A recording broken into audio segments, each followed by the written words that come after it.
Episode 1 Neverland. साल 2020 में इंसानियत मौत को हराने और अमर होने की रेस में लगी है। इसके 3 तरीके हैं। साइबॉर्ग्स, ऐसे इंसान जिनके शरीर में मशीनी पुर्जे लगे हैं। सिंथ्स, पूरी तरह से आर्टिफिशियल इंटेलिजेंस वाले रोबोट्स। और हाइब्रिड्स, ये सबसे नया और खतरनाक तरीका है जिसमें एक असली इंसान के दिमाग को एक सिंथेटिक शरीर में डाल दिया जाता है।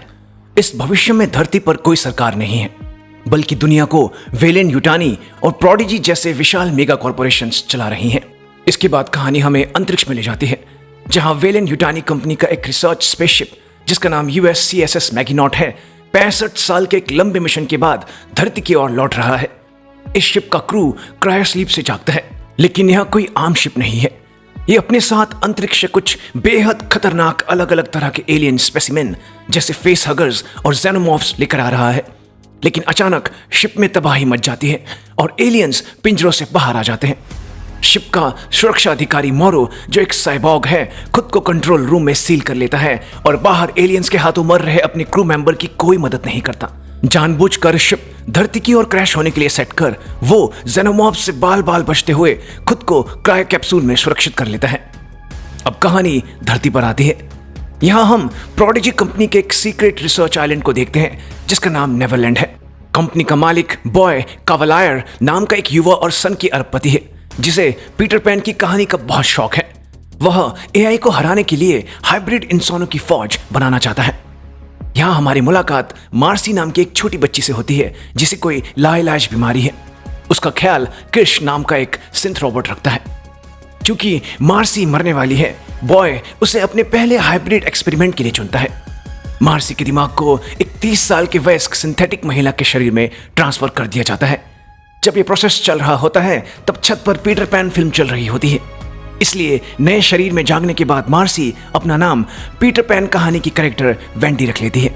बेहद ऊंची जगहों से छलांग लगाना और तेज दौड़ने जैसी चीजों के अलावा सुपर कंप्यूटर से भी तेज दिमाग, इलेक्ट्रॉनिक सिग्नल्स को हैक करने जैसे कई सारी शक्तियां वेंडी के इस नए शरीर में मौजूद थी।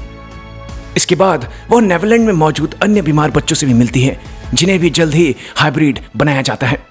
इन बच्चों को भी पीटर पैन के किरदारों स्लाइटली, कर्ली, निब्स, स्मी और टूथलेस के नाम दिए जाते हैं। वेंडी और इन सभी बच्चों के दिमागों को बड़े हाइब्रिड्स के शरीरों में इसलिए डाला गया था क्योंकि हाइब्रिड्स इंसानों की तरह छोटे से बड़े नहीं हो सकते थे।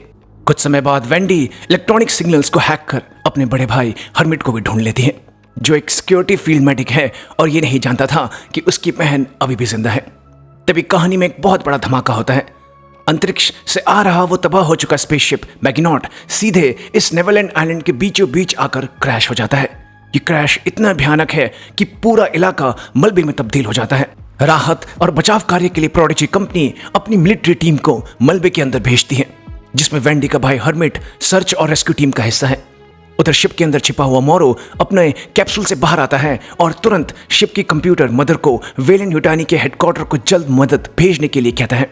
इस दौरान वो ये प्लान बनाता है कि आर्मरी एरिया में मौजूद अंतरिक्ष से लाए हुए खतरनाक जीवों को वो सिक्योर करेगा ताकि ये सब कुछ प्रोडिजी कंपनी के हाथों में न पड़ जाए।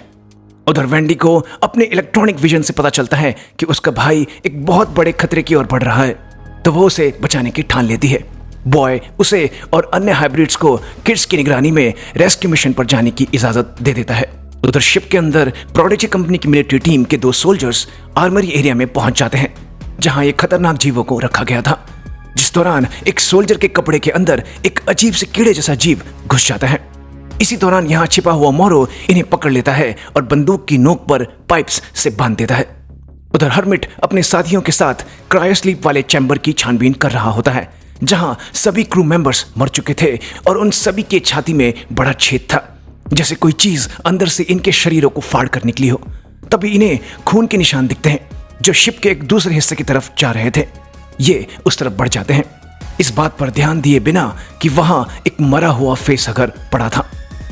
उधर आर्मरी में बंधे हुए सोल्जर्स खुद को आजाद करने की कोशिश कर रहे होते हैं कि तभी वो कीड़ा एक सोल्जर के हेलमेट से बाहर निकलता है और फिर उसके गले में बुरी तरह से काट लेता है, जिसके बाद वो उस सोल्जर का खून बिल्कुल एक जोंक की तरह पीने लगता है और उसे धीरे धीरे मार डालता है। दूसरा सोल्जर भी ऐसे ही एक कीड़े के हाथों मारा जाता है। एपिसोड 2 मिस्टर अक्टूबर। हर्मिट और उसके साथी शिप की छानबीन करते हुए आगे बढ़ रहे होते हैं। जहां तहां शिप के क्रू मेंबर्स मरे हुए पड़े थे। ये तीनों ये बात समझ गए थे कि ये सभी क्रू मेंबर्स शिप के क्रैश होने से तो नहीं मरे। इस दौरान एक xenomorph भी धीरे धीरे इनके करीब आ रहा था। ये शिप क्योंकि शहर के एक बहुत बड़ी बिल्डिंग से टकराया था, ये तीनों आगे बढ़ते हुए शिप से निकलकर अब उस बिल्डिंग के सीढ़ियों वाले हिस्से में पहुंच गए थे, जहां से ये बिल्डिंग के बेसमेंट की तरफ जाने का फैसला करते हैं। लेकिन आगे सीढ़ियां टूटी हुई थी। आगे बढ़ने के लिए हर्मिट के दोनों साथी कूदकर बिल्डिंग के अगले फ्लोर तक पहुंचते हैं। हर्मिट भी कूदने लगता है, लेकिन तभी xenomorph उस पर हमला कर देता है। हर्मिट उससे बचते हुए कूद तो जाता है, लेकिन जल्दबाजी में कूदने के कारण वो गिरकर अपने साथियों से अलग होकर एक फ्लोर नीचे गिर जाता है। वो तुरंत खुद को संभालकर जान बचाने के लिए भागता है, क्योंकि xenomorph अभी भी उसके पीछे था और ऐन वक्त पर बिल्डिंग की लिफ्ट के अंदर घुसकर खुद को बचाता है। उधर क्रिश बच्चों को लेकर मौके पर पहुंचता है, जहां अचानक वेंडी को कुछ अजीब सी आवाजें सुनाई देने लगती हैं, जो सिर्फ उसे ही सुनाई दे रही थी। वेंडी अपनी शक्तियों का इस्तेमाल कर हर्मिट की लोकेशन पता कर लेती है। क्रिश उसे और स्लाइटली को हर्मिट को रेस्क्यू करने भेजता है और खुद बाकी बच्चों को लेकर शिप के अंदर छानबीन के लिए चला जाता है। उधर बॉय को वेलेंट यूटानी ग्रुप की मालकिन यूटानी का फोन आता है, जो अपनी शिप को सिक्योर करने के लिए टीम भेजने की बात करती है, लेकिन बॉय उसे साफ मना कर देता है। वह समझ चुका था कि शिप के अंदर जरूर कुछ बहुत खास चीज है जो अब उसे चाहिए थी। उधर क्रिश बच्चों को लेकर शिप में आगे बढ़ रहा होता है। आगे बढ़ते हुए सबसे पहले इन्हें एक बहुत ही अजीब सा पौधा दिखता है, जिसके अंदर से चिपचिपी चीज गिर रही थी। क्रिश बाकी बच्चों को आगे जाकर कोई चीज लाने को कहता है, ताकि इस पौधे को पकड़ सकें, और वो और टूथलेस वहीं रुक इस पौधे पर नजर रखने लगते हैं। बाकी के तीनों बच्चे आर्मरी में पहुंचते हैं, जहां वो देखते हैं कि उन दोनों सोल्जर्स के शरीर बिल्कुल सूख चुके थे, और उस कीड़े को भी ये देखते हैं जो उनका खून चूस रहा था। फिर उन्हें एक बुरी तरह से कटी फटी बिल्ली दिखती है, जो न जाने कैसे अभी भी जिंदा थी। लेकिन तभी एक ऑक्टोपस जैसा जीव उस बिल्ली के सिर के भीतर से बाहर निकलता है, जो तेजी से इनकी तरफ बढ़ता है और सीधा निब्स पर हमला कर देता है। ये तीनों जैसे तैसे इस जीव को एक बर्तन के अंदर बंद कर पकड़ लेते हैं। उधर वेंडी और स्लाइटली भी आगे हर्मिट की तरफ बढ़ रहे थे। वेंडी को अब ये आवाजें और ज्यादा अच्छे से सुनाई दे रही थी। ये दोनों लिफ्ट वाले हिस्से के पास पहुंचते हैं, जहां इन्हें हर्मिट का बैग भी मिलता है और दीवारों पर किसी जानवर के नाखूनों के निशान भी दिखते हैं। उधर हर्मिट अपने साथियों को रेडियो पर संपर्क करने की कोशिश कर रहा होता है, जब उसे अपना एक दूसरा साथी बगरफील्ड मिलता है। वो भी अपनी टीम से अलग हो गया था। तभी इन्हें एक कमरे के अंदर से लोगों की आवाज आती है। दरवाजा खटखटाने पर इन्हें पता चलता है कि कुछ अमीर लोग अंदर पार्टी कर रहे होते हैं, जिन्हें बाहर के क्रैश जैसे कोई मतलब ही नहीं था। तभी वहीं पर छिपा हुआ xenomorph बगरफील्ड का मुंह फाड़ देता है और उसकी लाश को हर्मिट के ऊपर फेंक देता है, जिसके कारण हर्मिट कमरे के अंदर गिर पड़ता है। फिर xenomorph भी अंदर घुस आता है। हर्मिट तुरंत बगरफील्ड की गन उठा लेता है और xenomorph को ढूंढने लगता है। xenomorph ने अंदर मौजूद सभी लोगों को बेरहमी से काट डाला था। तभी xenomorph ऊपर से उस पर हमला कर उसे पकड़ लेता है और उसे मारने ही वाला होता है कि वहां मॉरो पहुंचता है, जो इस xenomorph को अपनी टेजर गन से इलेक्ट्रिक शॉक देकर बेहोश कर देता है। हर्मिट उसे धन्यवाद करता है, लेकिन मॉरो उसे भी इलेक्ट्रिक शॉक देकर बेहोश कर देता है, जिसके बाद वो अपनी गन से एक खास तरह की स्प्रे कर xenomorph को एक बैग जैसी चीज में सील कर देता है और लेकर चला जाता है। उधर बच्चों के वापस न लौटने पर क्रिश भी आर्मी एरिया में पहुंचता है और खुद को शिप के कंप्यूटर से जोड़कर इस शिप के बारे में सारी जानकारी इकट्ठा कर लेता है। वो जान गया था कि इस शिप में बेहद खतरनाक जीव मौजूद है, जो इंसानों के लिए बिल्कुल ठीक नहीं। वो फिर स्मी को तुरंत एक खास जगह को सिक्योर करने के लिए भेजता है। उधर मोरो xenomorph को लिफ्ट से लेकर जा रहा होता है कि तभी मिलिट्री टीम के कुछ सिपाही वह आ पहुंचते हैं और उसे पकड़ लेते हैं। तभी xenomorph को भी होश आ जाता है। मोरो उन्हें चेतावनी देता है कि इस चीज से सावधान हो जाएं, लेकिन वो उसकी बातों पर ध्यान नहीं देते और उसे पकड़ने लगते हैं। तभी xenomorph बाहर निकलता है और सभी सिपाहियों को मार डालता है। मोरो बिना हिले डुले चुपचाप खड़ा रहता है। वो जानता था कि अगर उसने थोड़ी सी भी हलचल की तो वो मारा जाएगा। xenomorph उसे सूंघता है और फिर वहां से चला जाता है। उधर उस पौधे के अंदर से एक अजीब सी लंबी जीभ जैसी चीज बाहर निकलती है, जो टूथलेस के पास आने लगती है, लेकिन तभी कर्ली वहां आकर उसे वहां से ले जाती है। उधर वेंडी और स्लाइटली भी हर्मिट के पास पहुंचते हैं, जिसे होश आ चुका था। उसी पल क्रिश वेंडी और स्लाइटली को बिना समय व्यर्थ किए उसी जगह जाने के लिए कहता है जहां उसने स्मी को भेजा था। और वहां मौजूद चीजों को सिक्योर करने के लिए कहता है। वेंडी किसी तरह हर्मिट को साथ चलने के लिए मना लेती है। आगे बढ़ते हुए हर्मिट स्लाइटली की बातों से समझ जाता है कि ये दोनों सिंथ्स हैं, लेकिन उसके होश तब उड़ जाते हैं जब वेंडी के मना करने पर भी स्लाइटली उसका असली नाम मार्सी बताता है। मजबूरन वेंडी हर्मिट को सब कुछ सच बता देती है कि वो कौन है। पहले तो हर्मिट ये बात एक्सेप्ट नहीं कर पाता क्योंकि उसने खुद अपने हाथों से अपनी बहन के शरीर को दफनाया था, लेकिन जब बाद में हर्मिट इन दोनों के बचपन के बिताए हुए पलों के बारे में पूछता है और वेंडी हर पल को अच्छे से बताती है, वो उसे एक्सेप्ट कर लेता है। इसके बाद ये तीनों क्रिश के बताए लोकेशन पर पहुंचते हैं, जहां इन्हें बहुत ही अजीब से अंडे जैसी चीजें दिखती हैं। हर्मिट जैसे ही इनमें से एक अंडे के पास जाता है, वो हिलने और खुलने लगता है। इस बात का पता ज़ेनोमॉर्फ को भी चल जाता है और वो पलक झपकते ही इनके पास पहुंच हर्मिट पर हमला कर देता है और उसे पकड़कर वहां से ले जाता है। वेंडी स्लाइटली को वहीं अंडों पर नजर रखने के लिए छोड़कर इस ज़ेनोमॉर्फ के पीछे चली जाती है। Episode 3, Metamorphosis. क्रिश और बाकी बच्चे आर्मरी में धीरे धीरे सभी एलियन स्पीशीज को पकड़ रहे होते हैं, जबकि उधर वेंडी पागलों की तरह ज़ेनोमॉर्फ का पीछा कर रही होती है। कुछ समय बाद वेंडी मीट कंटेनर्स के पास पहुंचती है, जहां उसे हर्मिट की आवाज आती है। वेंडी तुरंत हर्मिट को आजाद करती है, लेकिन तभी ज़ेनोमॉर्फ वहां आ जाता है और वेंडी को कुछ देर देखने के बाद कंटेनर के ऊपर चढ़ जाता है। वेंडी अपनी तलवार से उसे घायल कर देती है, जिसके कारण उसका एसिड नुमा खून नीचे गिरकर कंटेनर में छेद कर देता है। अगले ही पल ज़ेनोमॉर्फ पूरे कंटेनर को पलट देता है, जिसके कारण वेंडी बाहर गिर जाती है। हर्मिट फिर मीट हुक उठाता है और कंटेनर से बाहर आता है, लेकिन तभी ज़ेनोमॉर्फ अपनी पूंछ हर्मिट की छाती के आर पार कर देता है और उसे मारने ही वाला होता है कि तभी वेंडी तुरंत मीट हुक को उठाकर ज़ेनोमॉर्फ के मुंह के आर पार कर उसे घसीटते हुए एक कमरे के अंदर बंद करने लगती है और हर्मिट को तुरंत इस कमरे के शटर को बंद करने का इशारा करती है। घायल हर्मिट कमरे के शटर को बंद करने लगता है, लेकिन शटर के बंद होने से पहले ज़ेनोमॉर्फ वेंडी को अपने साथ अंदर खींच लेता है। हर्मिट तुरंत शटर को दोबारा खोलता है। अंदर के नजारे को देख वो चौंक पड़ता है, क्योंकि ज़ेनोमॉर्फ का सिर कटा हुआ था और वेंडी उसके पास खड़ी थी। लेकिन तभी वेंडी के सिर से भी खून बहने लगता है, जो कि एक सफेद रंग का केमिकल था। उसे भी इस लड़ाई में सिर पर बेहद ज्यादा चोट लगी थी, जिसके कारण वो बेहोश हो जाती है। फिर हर्मिट भी घायल होने के कारण उसके पास आकर बेहोश हो जाता है। उधर स्लाइटली के पास स्मी पहुंचता है। ये दोनों आपस में हंसी मजाक कर रहे होते हैं कि तभी मोरो भी वहां पहुंच जाता है। पहले तो वो इन दोनों पर बंदूक तान लेता है, लेकिन फिर इनकी बच्चों जैसी हरकतों को देख वो समझ जाता है कि ये सिंथ हैं जो बच्चों जैसे हैं। इसके बाद वो खुद को शिप के कंप्यूटर से कनेक्ट कर शिप का सारा डेटा अपने अंदर डाउनलोड कर लेता है। इस दौरान इन बच्चों से बातें करते हुए उसके दिमाग में एक बात खटकती है, जब ये दोनों बच्चे अपने माता पिता के बारे में बताते हैं, क्योंकि वो तो इन्हें सिंथ समझ रहा था। सिंथ्स के माता पिता कैसे हो सकते हैं? अगले ही पल साइबॉर्ग वाले हाथ से चाकू निकाल मोरो स्लाइटली का गला पकड़ उसे सब कुछ सच बताने के लिए कहता है। तभी वहां क्रिश आ जाता है। मोरो उस पर बंदूक तान लेता है, लेकिन क्योंकि मोरो इन अंडों के काफी करीब चला जाता है, इनमें से एक अंडा खुलने लगता है। डर के मारे मोरो तुरंत वहां से भाग जाता है। इसके बाद रेस्क्यू टीम वेंडी, हर्मिट और 5 अलग अलग तरह के एलियन स्पेसिमेंस को पकड़कर प्रोडिजी के टेस्टिंग फैसिलिटी में ले आती है। बॉय इन एलियन जीवों को देखने पहुंचता है, जिन्हें देख वो बेहद खुश होता है। उसी दौरान जब वो उन अंडों के पास जाता है, एक अंडा खुलने लगता है। क्रिश तुरंत बॉय को लैब से बाहर करते हुए बताता है कि इस अंडे के अंदर से निकलने वाला जीव फेस हगर इंसानों की छाती में ज़ेनोमॉर्फ के एम्ब्रियो को डाल देता है, जो फिर इंसान की छाती फाड़ कर बाहर आता है। ये बात सुन बॉय किसी भी इंसान के इस लैब में जाने से रोक लगा देता है और इन जीवों पर जल्द से जल्द रिसर्च शुरू करने के लिए कहता है।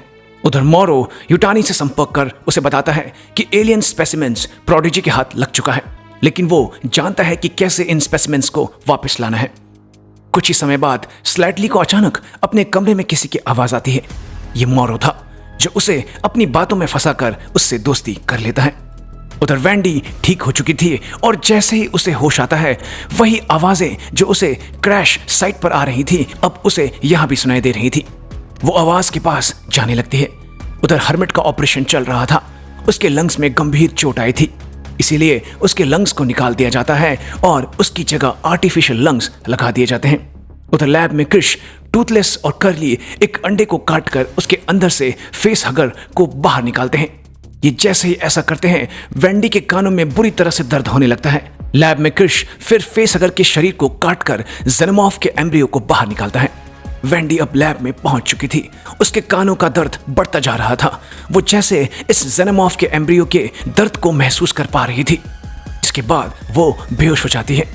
उधर हर्मिट का ऑपरेशन पूरा हो चुका था। लैब में क्रिश इस निकाले गए जेनोमॉर्फ के एम्ब्रियो को एक ग्लास कंटेनर के अंदर डाल देता है जिसमें हर्मिट का लंग्स रखा हुआ था। यह एम्ब्रियो तुरंत हर्मिट के लंग्स के अंदर चला जाता है। Episode 4 observation. वेंडी होश में आती है और सभी को बताती है कि उसे जेनोमॉर्फ के दर्द से चीखने की आवाज आ रही थी, जिसके कारण वो बेहोश हो गई। ये बात सुन बॉय वेंडी को तुरंत इन एलियन से बात करने की कोशिश करने के लिए कहता है, लेकिन वेंडी नहीं समझ पा रही थी कि आखिर वो इनसे बात कैसे करे। तो बॉय उसे समझाता है कि उसके गले में मौजूद स्पीकर्स सिर्फ बात करने के लिए नहीं, वो एक एडवांस स्पीकर्स हैं जिससे वेंडी किसी भी तरह की आवाज निकाल सकती है। वेंडी फिर आवाज निकालने की कोशिश करती है और वो इन एलियंस की भाषा थोड़ी बहुत बोलने लगती है। हर्मिट इस बात से बिल्कुल खुश नहीं था। एटम भी बॉय को इन एलियंस के साथ ज्यादा छेड़छाड़ करने के लिए मना करता है, लेकिन बॉय इस जिज्ञासा से भर चुका था कि आखिर ये एलियंस कहना क्या चाहते हैं। उधर क्रिश बच्चों के आंखों के जरिए रिकॉर्ड हुए क्रैश साइट्स के वीडियोस को देख रहा होता है। जब उसे पता चल जाता है कि मोरो ने स्लाइटली के गले में किसी तरह का डिवाइस प्लांट किया था जिसकी मदद से वो उससे बात कर पा रहा था। उधर मोरो बातों बातों में स्लाइटली से उसका असली नाम उगलवा लेता है, जो कि आरुष सिंह था। उधर रिसर्च लैब में जब उस ऑक्टोपस जैसे जीव को एक भेड़ के पास छोड़ा जाता है, वो उस पर बुरी तरह हमला कर उसकी एक आंख बाहर निकाल उसे मार डालता है और फिर उसकी आंख की जगह खुद को बैठा लेता है, जिसके बाद वो उसके दिमाग पर कब्जा कर उसके शरीर को अपने कंट्रोल में ले लेता है। बॉय इस जीव की काबिलियत को देख हैरान था। क्रिश सभी को बताता है कि ये जीव बहुत बहुत ज्यादा समझदार है। उधर निप्स के दिमाग पर क्रैश साइट वाले मिशन का बहुत बुरा असर पड़ा था और वो बहुत ही अजीब सी बातें करने लगी थी, जिसके बारे में इन बच्चों पर काम कर रहे साइंटिस्ट सिल्विया और आर्थर को भी पता चल जाता है, जो रिश्ते से पति पत्नी भी थे। आर्थर यही बात सिल्विया को कह रहा था कि बच्चे अभी दिमागी रूप से बहुत छोटे हैं और इस तरह इन्हें क्रैश साइट पर भेजना ठीक नहीं था। इससे इनके दिमाग पर बहुत बुरा असर पड़ सकता था और कुछ यही चीज अब निब्स के साथ हो रही थी। सिल्विया निब्स को अपने साथ ले जाती है और उसे समझाने की कोशिश करती है, लेकिन उल्टा निब्स गुस्से में सिल्विया को जोर से पकड़ लेती है। वो उसे किसी तरह शांत कर उसके कमरे में भेज देती है। उधर हर्मिट को एटम मिलने के लिए बुलाता है और उसे ये चीज साफ कर देता है कि अगर वह ऐसा सोच रहा है कि वो वेंडी को यहां से ले जाएगा तो ऐसा नहीं हो सकता। वो अगर वेंडी के पास रहना चाहता है तो चुपचाप प्रोडिजी के लिए काम करता रहे और वेंडी का ध्यान भटकाने की बिल्कुल कोशिश न करे। ठीक यही चीज बॉय भी वेंडी के सामने साफ कर देता है कि अगर हर्मिट की वजह से उसका ध्यान थोड़ा सा भी भटका तो वो उसे यहां से दूर भेज देगा। उधर स्लाइटली की बात फिर से मोरो से होती है। मोरो को अपना असली नाम बताकर स्लाइटली ने बहुत बड़ी गलती कर दी थी, क्योंकि मोरो अब स्लाइटली के मां के पास पहुंच चुका था। मोरो स्लाइटली को अपना एक काम करने को कहता है, जिसमें उसे एक इंसान को इन एलियन अंडों के पास ले जाना था और फिर उस इंसान को मोरो के पास लेकर आना था। अगर ऐसा उसने नहीं किया तो मोरो उसकी मां और भाइयों को मार देगा।